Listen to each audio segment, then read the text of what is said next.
Yes, it is. Wow. Yay.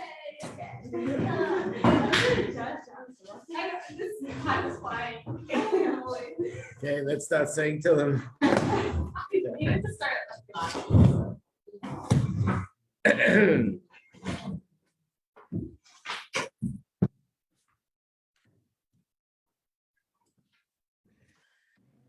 Okay, brand new book. Thank you. You got a sneak peek.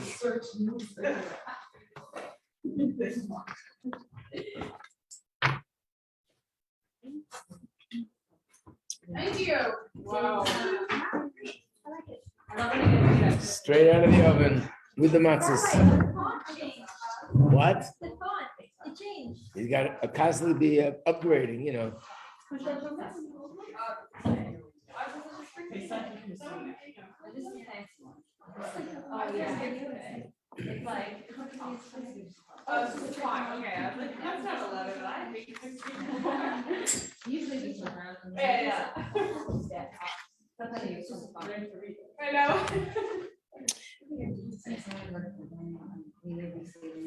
Okay. So we're going to do the same thing with Pesach, like we do with Purim and Hanukkah and Tishrei, which is that really the right thing to do is to learn a mimer about Pesach. And we might yet do it. We'll see how far we get with this. But a mimer usually covers one single subject. And there's so much information about Pesach, so much Maimonic Chassidus on Pesach, that I think it's important to get at least some idea of what the subjects are, become a little bit familiar with the terminologies that are used in Chassidus regarding Pesach, and that's what we'll be doing. So on the first page, just a list of the subjects that we'll talk about, which is to explain what is all this according to Chassidus. What is the month of Nissan? Why is it called Chag HaPesach? Why do we eat matzah? Why is chametz prohibited? What is Yitzias Mitzrayim? What is the Korban Pesach? What are the 10 makkos? What is Shabbos HaGadol, the 4 cups of wine? And Kriyas Yamsov, Achos Pesach, which we'll talk about. So let's see how much we'll cover here. If we finish this booklet, which is the sort of the broader information about the Yontif, then we'll take a mimer and learn something more specific. So the first thing we're going to start with is this Shabbos is Shabbos Mevorchim, the month of Nissan. And then the next Shabbos is going to be Rosh Chodesh Nissan. I think we have a whole week in between. So I want to talk about what's unique about the month of Nissan. And let's start. Again, we'll do it like we always do. First, we'll go look at the terms, and then we'll see what it means. We'll go back to it. So we're familiar with all those terms. So on page 5 of the booklet, we see the pasuk, which is the source of what's unique about the month of Nissan. Parshas Boy, And it says, Vayem Hashem el Moshe vel Aaron, Hashem spoke to Moshe and Aaron in the land of Mitzrayim, and he said to them, HaChodesh hazeh lachem Rosh Chodesh. This month is the first of all months. Rishon hu lachem is the first one for all the months of the year. So this is the reason why we sometimes look at Nissan as the beginning. On the other hand, we also look at Tishrei as the beginning, which is a little bit confusing. But what else is new in Torah? That when you look at things on the surface, it looks confusing. And then when you look a little bit deeper, you can see how it all comes together beautifully. So Nissan is the beginning in terms of months of the year. Tishrei is the beginning in terms of the year, which means whenever you see in the Torah, it says a month with a number, you're counting from Nissan. In fact, the names that we know today, Nissan, Tishrei, Cheshvan, when did this begin? In the Chumash, you won't find it. And you also won't find it anywhere in the books of the Tanakh, of the prophets. So the Gemara says it began after the Jews left Babel. When they left Babel, when they go back to Israel to build the second Beis HaMikdash, that's when they started to use these names. What happened, why, I'm not sure, but that's the time when it happened. Up until then, every month was referred to by number, the third month, the fourth month, the fifth month. So Chodesh Rishon, the first month in months, is Nisan. When you talk about the year, in general, it's Tishrei. We start the year with Tishrei. So on the first page, page 3 is the page that has all the subjects. So the first of all the subjects is Tishrei is Rosh Hashanah, the head of the year, and Nisan is the head of the months. So this is the simple meaning of the words. Then we bring what it says in Chassidus. In Chassidus, it's brought down that Hashem runs the world 2 ways, as we know. One is he leads the world in a natural way, and the other is Hashem performs miracles. So what you see here at number 2 is that Tishrei is Rosh Hashanah for the natural order. Nissan, this Rosh Chodesh Nissan, is the Rosh Hashanah for the miraculous order, which means all the miracles that are going to happen throughout the year, in a certain sense, when does Hashem decide and determine these are the miracles for this year? Rosh Chodesh Nissan, next week. And Rosh Chodesh Nissan begins with Shabbos and Barchim Nissan, so it's already starting this Shabbos.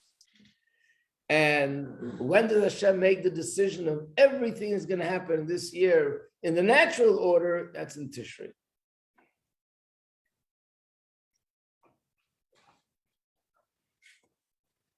The difference between these two things are, because the question is, so what would we rather, that things happen in the natural way or things happen in a miraculous way? Of course, we would love to see miracles, but Chassidus explains, look at number 3 on page 3, and says the following: Tishrei is Mumata Lamaila, and Nisan is Mumaila Lamata.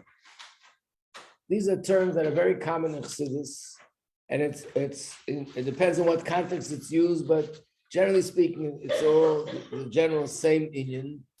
And what is the difference between Mumata Lamaila and Mumaila Lamata is as follows: that there's 2 ways that Hashem relates to the Jewish people. And there's 2 ways where we relate to Hashem. One way is where Hashem takes the initiative to inspire us. And as a result of that, when I get inspired, I serve Hashem in a much more inspirational way. And the other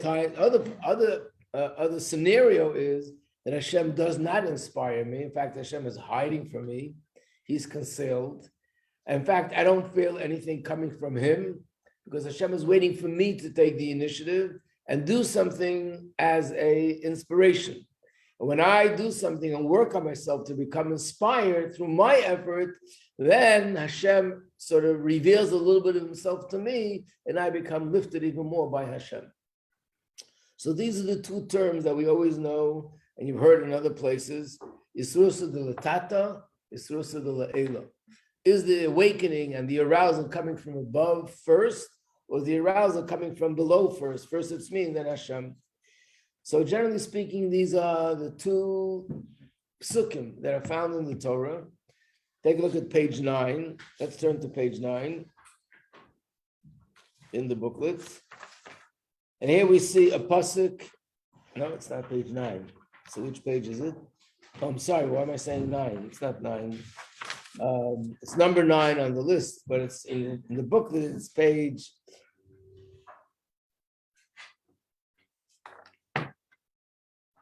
15 and page 15a.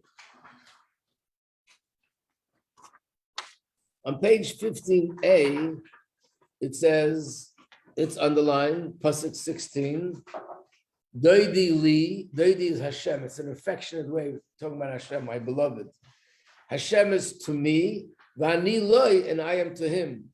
Haraya b'shashanim. Hashem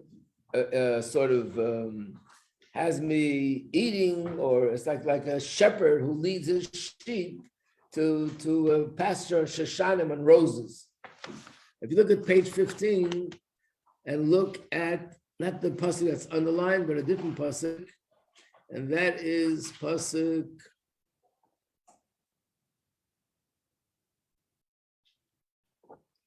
Where is it? It's not there. Sorry, so it's page 14. Page 14. The last, on the bottom of the page, it's underlined in the Hebrew and the English. Ani l'doidi v'doidi li harei b'shashanim. If you look at it, it's mamish exactly the same words. Here it says, I am to Hashem and Hashem is to me, and Hashem has me pasturing in the roses. And the other pasuk says the same thing, but the difference is the order. Here it says, Ani l'doidi, I turn to Hashem. V'doidi li, and Hashem turns to me. And over there it says, first, doidi li, Hashem turns to me, and I turn to him. So generally speaking, this is called Mamata Lamaila or Mamaila Lamata. Mamaila Lamata means it comes first from above, from Hashem to me. And we know that the difference between the two is these words, Ani l'doidi v'doidi li, is the Rosh Chodesh of Elul. Because Elul and Tishrei is a time of tshuva. Hashem waits for us to take the initiative and to arouse our love for him. And then Hashem forgives us and Hashem allows us to feel his presence and we become even more inspired.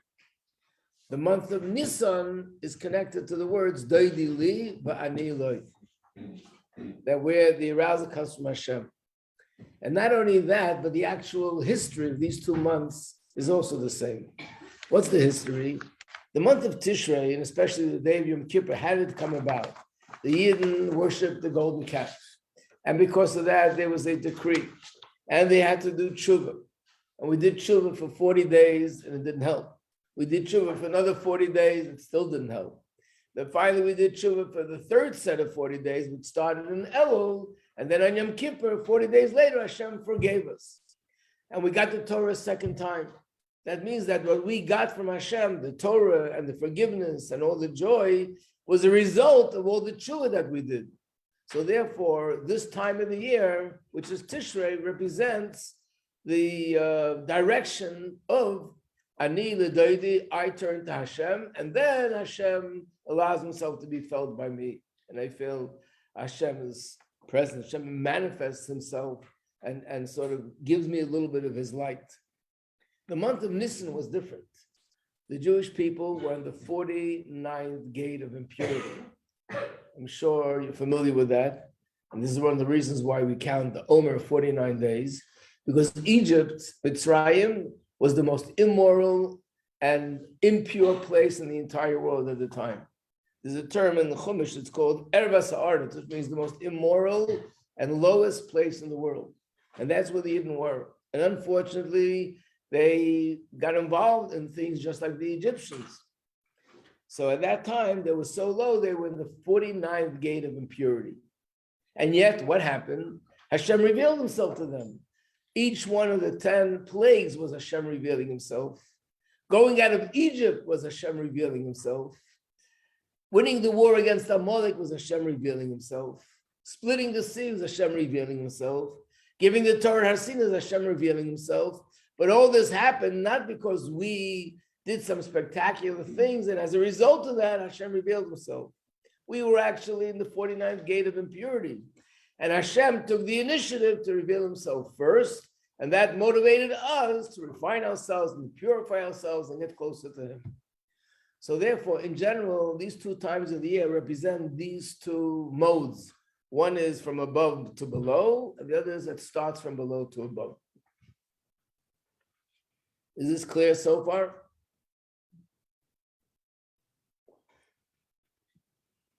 Now, an interesting thing where we see this, again, this is all, what I'm telling you here is all from my Morim, different my Morim, is that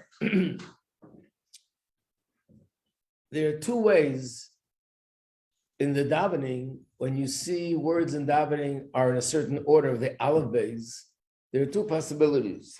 So let's look at the siddur. Not have to take out a siddur. I made copies here. So let's look at page for a moment. Let's start with page 8. Tomorrow is Shabbos. We'll be saying this part of the davening. Every shul they sing it. But if you notice, or if you didn't notice, you'll notice it now. It's in the order of the aleph beis. Keil Adar Kol HaMasim is aleph. Baruch HaMavarech is beis. Godly V'tuva is gimel. Das is Vuna is dalet. The whole aleph beis is here in order. Right? Let's turn the page. This is the davening which we do every day. Look at these words which are underlined. Is it underlined by you? Yeah. Kael, Baruch, Gedel, Deya. Again, if you read it, you'll see every word is another letter of the aleph beis in the order from aleph till taf. Right. Kael Adan is the expanded version of Kael Baruch. What? Not a perfect match. The first 4 words are exactly. It's not a perfect match because we don't know all the details of what's behind it. But in general, it's supposed to be the same prayer, but this is in a smaller version and that's in a more expanded version. And there's a reason why Shabbos is more expanded than during the week.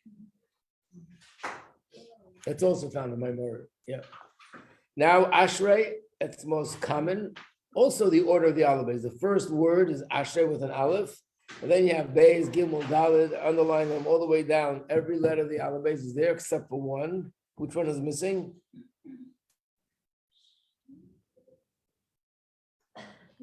Nun, right. The nun is missing. And the reason that's given is because nun stands for falling down. Of course, it's something which needs explanation, because can't you find some good words with the word nun? But we'll leave that for another time. I just wanted to show how we see the aleph beis. On the other hand, there's a lot of tefillos, a lot of prayers, where you have the aleph beis, but in the reverse order. So take a look at this next page, which is page 11. Also something we're going to say tomorrow in Shul on Shabbos. Tikanta Shabbos, Tov, Shin, Reish, Kuv, Tzadik, Pei, Ayin. The whole aleph beis backwards. In fact, one of the places where you see this more than any place else is in the Magzer. When we daven on Rosh Hashanah, so many of the prayers are in the order of the aleph beis because they're like poems.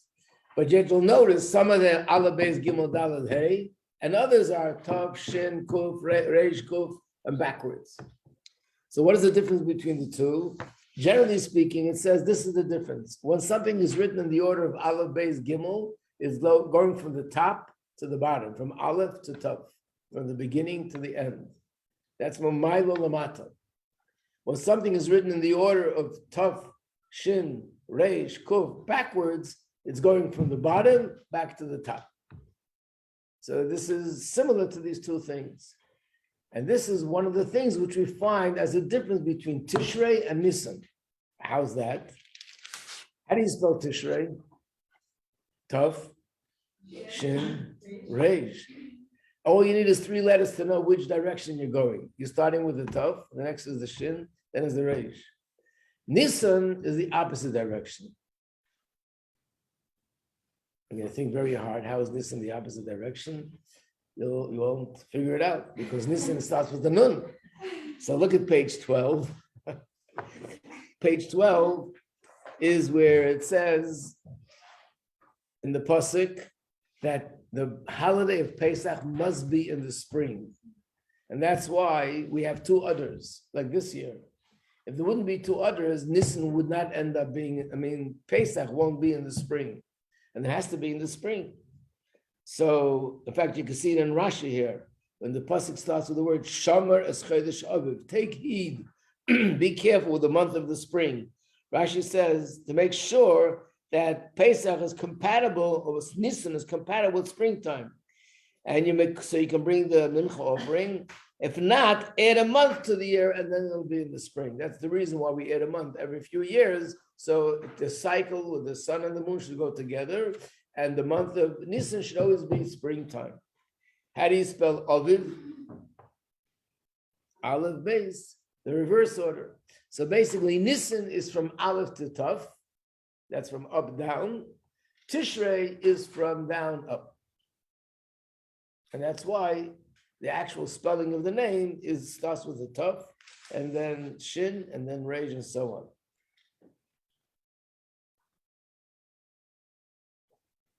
So what I just told you now is number 5 on the list. Tishrei it's called Tashrak. Tashrak represents the order of the alphabet that goes reverse. Tav, Shin, Reish, Kuf. And Nissan, which is Aviv in the spring, is Aleph Beis Gimel Daled. Now another thing which expresses this difference. When was the world created? Yes. So for, in terms of praying for Tishrei, we do some things that Shiva. So for preparing for Nissan, in order for these miraculous things, is it what I just said about is it the joy of Adar that we do? It's like more joys now to prepare for Nissan for that, or? I think it makes perfect sense, because actually the way to receive a miracle which goes out of the order of nature is by me myself going out of my box. That's basically what brings the Eibishter to go out of his box, if you want to use that term. When was the world created? There's a machlokes in the Gemara. The machlokes is between Rabbi Yeshua and Rabbi Elazar. Rabbi Yeshua says the world was actually created in Nissan, Rosh Chodesh Nissan. Rabbi Elazar says the world was created in the month of Rosh Chodesh Tishrei. And we know that whenever there's a machlokes, if it's in Torah and two great sages, it's not one is totally right, one is wrong. They're looking at it from different perspectives, and there's always a way of reconciling both opinions. So here too, the commentators on the Gemara explain that they're both true. How are they both true? They're both true because just like a human being, before we do something or before we speak, there's a thought, there's a process. First I think about it and then I say what I'm thinking. First I think about my project, then I do the project. So Hashem also first thought about creating the world, then he actually created the world. So when did Hashem create the world in thought? Nissan. When did Hashem create the world through speech? That was in Rosh Chodesh Tishrei. The difference between, by the way, based on this, we have another thing. Chav Hei Adar, 25th of Adar, we know it's the Rebbitzon's birthday, the 25th of Adar. But there's another thing about this date. What is unique about the 25th of Elul? What? Man was created. Even though we say the world was created in Tishrei.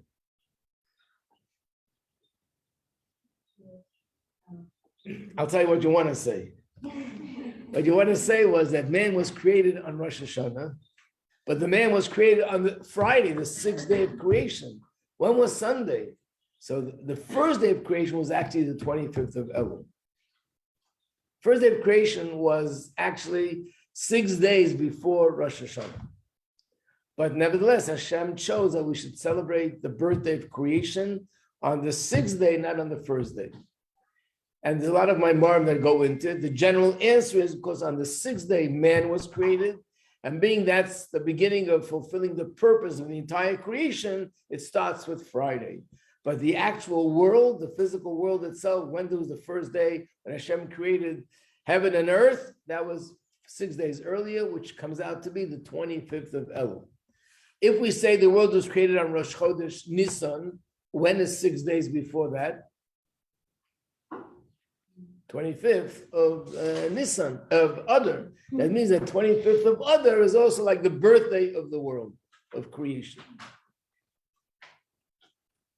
So the difference between speech and thought is also like Momayla Lamata, Mamata Lamayla. In other words, thought is something more lofty. Thought is something which is more connected to me. It's internal. In fact, other people don't know what I'm thinking because thought is something I'm experiencing within myself. And the same with Hashem. Thought is a much higher, lofty level of spirituality.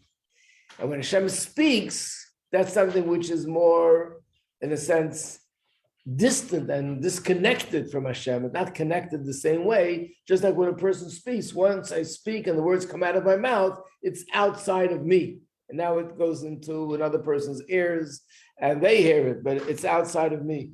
So in a sense, we see another way of reflecting the difference between Nissan and Tishrei.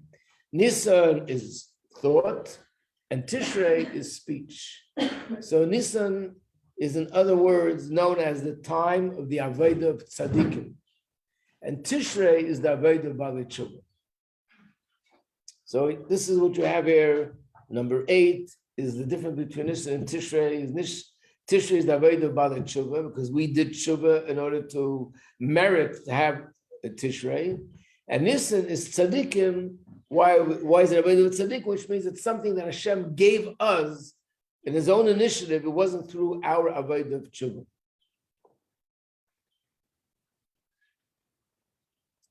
And there's another thing which we see the difference between Nissan and Tishrei, the way it is physically.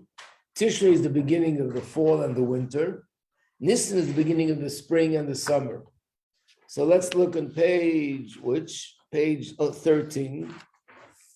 Page 13, there's a pasuk where it says, Ki shemesh u'mogen Hashem Elokim. Hashem is my sun, Hashem is my shield. So Hashem is compared to the sun.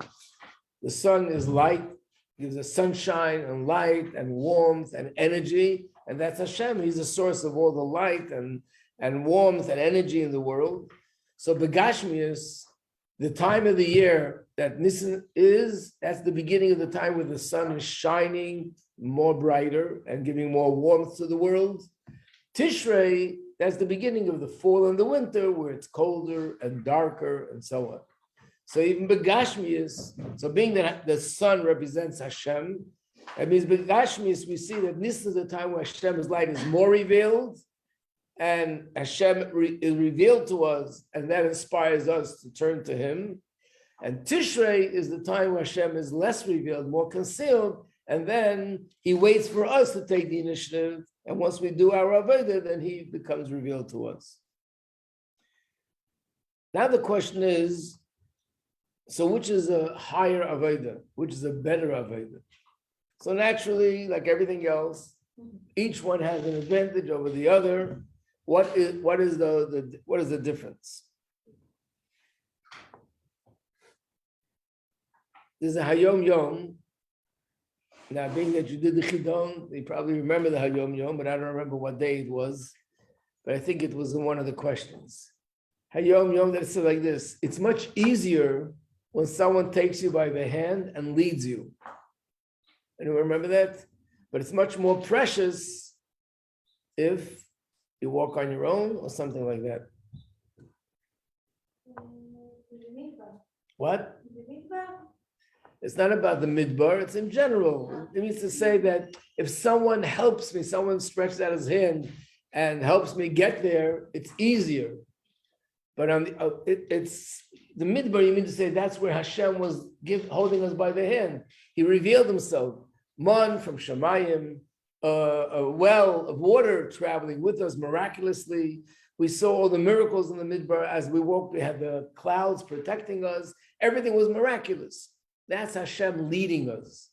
But that's not the ultimate purpose. The ultimate purpose was to go into Eretz Yisrael and they wished to stop with all these incredible, regular, daily miracles. And now we had to do things in the natural order. Because ultimately, the greatest pleasure Hashem has is when we do things in the natural order. and we do the avodah v'mata l'mayla. Angels are mamayla l'mata. Hashem creates them and gives them His love, and they're created to begin with, like programmed to love Him, to fear Him, to see only godliness. But humans, so there's an advantage in both. There's no doubt that when there's a miracle, it's a much greater inspiration. If Hashem reveals Himself in a miraculous way, it inspires us. It's such a powerful push. Like I said, many people change their life after they had a miracle because it's like a tremendous, powerful push. But the other Avodah, where there's no miracles, things are regular, and I have to work on recognizing Hashem, that's a harder job. Of course, this is the difference between people that were born into Torah mitzvahs from birth. They grew up from infancy, Shabbos, Kashrus, and Pesach, Shabbos, and Matzah, and Maror, and Rosh Hashanah, Yom Kippur, everything, holiness all around. And then the Eibishter sent down other neshamas in the world where they didn't have that, and they, on their own, came to get to that place. One is Momayla Lamata, and one is Momata Lamayla. And naturally, every one of us, even though we have to recognize the advantage in the other, but I have to say to myself, as Hashem put me into this place, I shouldn't feel like I wish I was in a different place. I wish I would. No, this is my shlichus. And that's why it says that if a person would say, Echtav Asher, being that doing tshuva is so amazing, and doing tshuva brings such tremendous benefits, I'll do an Aveira, and then I'll do tshuva, and I'll be about tshuva. So Hashem will give me the advantages of about tshuva. So it says you're not allowed to do that. And if a person does that, Hashem won't give him the opportunity to do tshuva. He'll be blocked. Which means you weren't created in such a way, so you continue in the way of not having to do tshuva. And the person who was created in a different way means that's what my neshama came down to transform darkness into light. And that gives Hashem the greater pleasure. So there's a famous quote in Chassidus related to this, that's number 10. Reitze Adam bekav shaloi, yesem etisha kavim shel chaveira. What does that mean? It means, literally, these are the words, and then I'll explain it. A person would rather have one measurement, one bushel of wheat of his own, than 9 bushels that belong to someone else. What it basically means is, if I worked in the field, and through all my work, this is what was produced, there's a certain connection, I feel good about this, and that 1 bushel in some ways has more value to me than the 9 bushels which someone else did. Which basically is not only about wheat, it's about everything. If you are an artist and you did a piece of art, you drew a picture, or you're a musician and you create a certain song, there's a certain sentimental value to what, because I did it, and it means much more to me than something else that someone else did, which might be more than mine, more valuable than mine, maybe even bigger than mine, but this is mine. This is something that I did, and that's more precious to me. So Chassidus says, spiritually, what this means is that a person who gets 9 measurements of spirituality from Hashem, it's a lot, but you didn't do it. Hashem gave it to you. The other person has 1 measurement because they had to work on it themselves, but it was their own personal work. And for that, it's more precious to the person than the 9.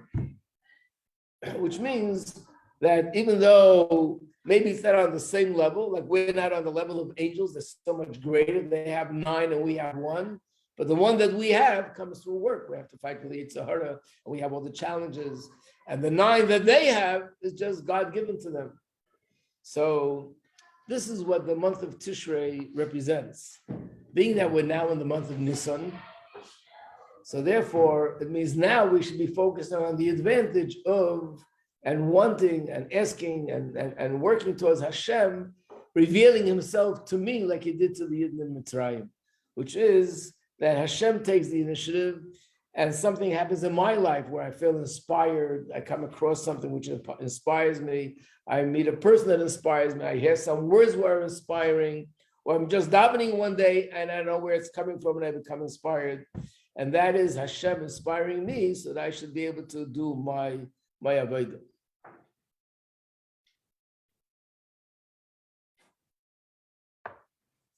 Got it? Uh-oh. No? Not clear?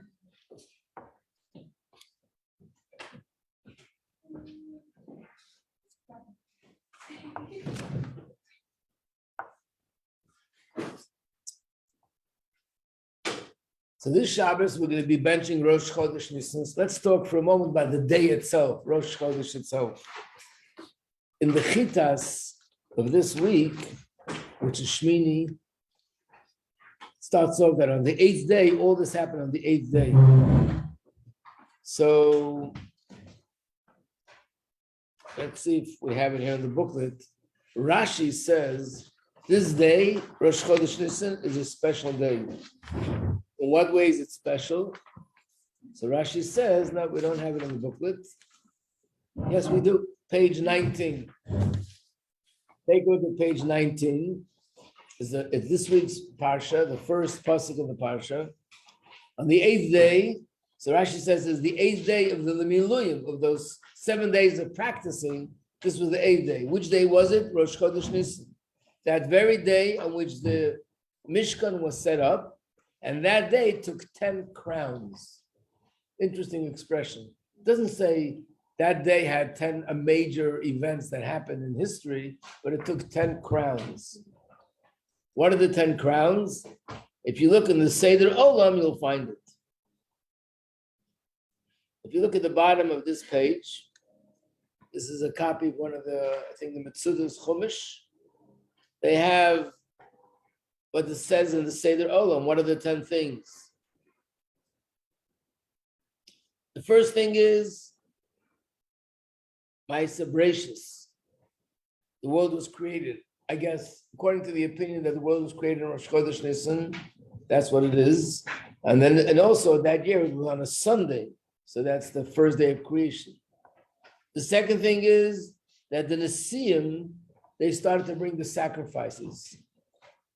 You'll learn this in the halacha class. You might remember it from last year, that starting from next week, Shabbos, every day at the end of the davening, we read a certain portion of the Chumash, where it talks about how the Nasi of each tribe brought a korban. In other words, how do they celebrate the Mishkan when it was first inaugurated? They celebrated 12 days. How did they celebrate it? Every day, a Nasi of a different tribe brought a special korban. It was the only time this happened. And that's why there's 12 days corresponding to the 12 tribes. But again, this wasn't brought by the people, not by the group, but the Nasi. This was something specifically to the Nasi, who's the head of the tribe. He's the leader. So it's another reason why it's called crowns. It's a day connected to leadership, to crowns. And every single day, a different Nasi was supposed to bring it.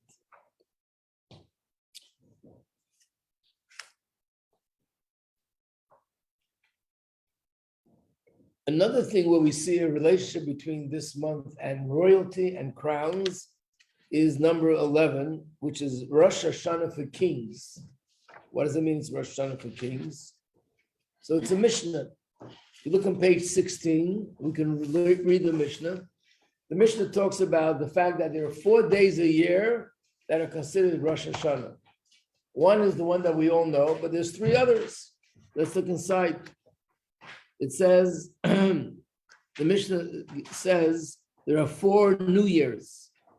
And the first one is Echad B'Nissan. The first of Nissan is the New Year for kings. Well, there are Golim and for festivals. So first we'll explain what it means for kings, and then we'll explain what it means for festivals.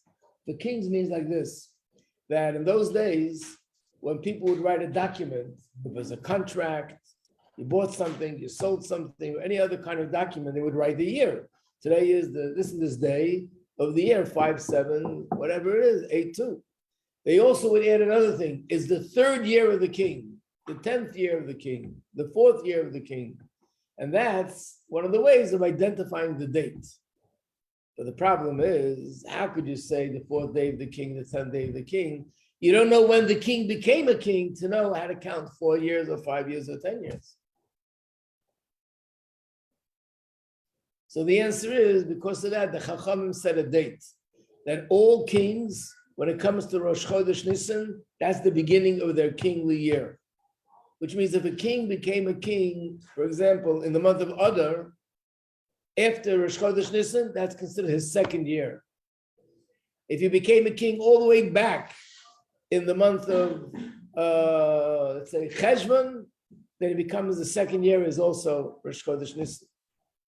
No matter when he becomes a king, even if he became a king in Iyar, the second month after Nissan, he waited a whole year, and only 11 months later in Nissan is going to be his second year. So we always know that all kings, how do we count their year of kingdom? From Nissan. So again, we see that the day of Nissan is connected to royalty and to kingdom. Besides the fact that each one of the tribes, which was a ruler in himself, who was a king of his tribe, brought a korban, was also this. What does it mean is the first of the festivals? So here I would like to show you something really fascinating, but there's not enough time. So I'll just start it and then we'll continue it on Monday. First of all, there's a halacha. The halacha is that when a person goes to the Beis Hamikdash for Yom Tov, he has to bring the korban. What if he didn't bring the korban? He'll bring it later. The answer is he could bring it later, but not too much later. How much? Because there's a pasuk in Chumash that says that if you don't bring the korban on time, you are violating the commandment. It's called lo sa'achar, don't delay. And if you delay, you violated the commandment. What's considered a delay? A month, 2 months, 3 months? So the answer is 3 festivals. In other words, let's say it's the month of Nissan, and I'm supposed to bring a korban, I didn't. So if Nissan passes, I didn't bring it. And then the festival of Shavuos comes, I still didn't bring it. Then the festival of Sukkot comes, I still didn't bring it. 3 festivals, now I violated the Aveira. Then the halachic opinion is, even that's not necessarily a problem.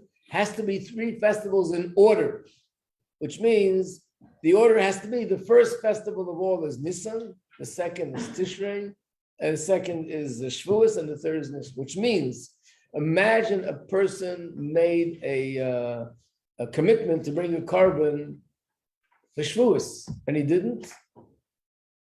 So he has time until Sukkot, then he has time until Nissan, then he has time until Shavuos and Sukkot again, because you only start counting the 3 festivals from Nissan. You got that, or is that confusing? So why Nissan? Because Nissan is the beginning of all the festivals. What I want to show you something really fascinating is that it's brought down in Shulchan Aruch that if you look at the month, look at the Yom Tov Pesach, you could know from Pesach every single holiday what day in the year, what day in the week it's going to come out. That you could know from the Yom Tov Pesach all the holidays of the year, what day in the week it's going to come out. How? That's why I said I'll wait till next week. Basically, the second day of Pesach will always be the first day of Shavuos. The third day of Pesach will always be the first day of Rosh Hashanah.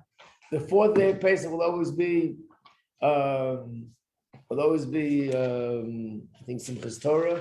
I'll show it to you inside. It's in the booklet, but it's also based on something called Adbash. It's really fascinating to see it and to be continued. In the meantime, have a wonderful Shabbos. Shabbos Mevorchim.